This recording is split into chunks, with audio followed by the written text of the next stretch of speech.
राज्यातील विद्यार्थी संख्येनुसार वसतिगृहांची संख्या वाढवावी, बसेसची संख्या वाढवावी यासह विविध मागण्यांच्या पूर्ततेसाठी अखिल भारतीय विद्यार्थी परिषदेच्या कार्यकर्त्यांनी जिल्ह्याचे पालकमंत्री सतीश जारकिहोळी यांना निवेदन दिले।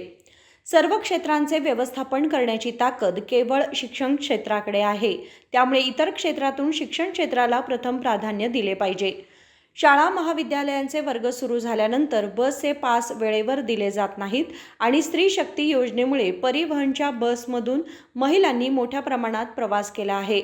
मात्र शासनाने बसेसची संख्या वाढवली नसल्याने विद्यार्थ्यांना दररोज शाळा महाविद्यालयात जाण्यासाठी अडचणी येत असल्याने बसेसची संख्या वाढवण्याची मागणी केली। शाळा व महाविद्यालये सुरू झाल्यानंतर वसतिगृह निवड प्रवेश प्रक्रियेला विलंब न लावता विद्यार्थ्यांना प्रवेश देण्यात यावा, शिष्यवृत्ती जाहीर करावी, बस पास वितरण करताना विद्यार्थ्यांच्या शैक्षणिक वेळापत्रकानुसार अर्ज करून विद्यार्थ्यांना पास त्वरित मिळण्यासाठी पावले उचलावीत, यासह निधी अन्यत्र वापरण्याबाबत सरकारने स्पष्टता द्यावी आणि विविध मागण्या पूर्ण कराव्यात, असे आवाहन त्यांनी केले।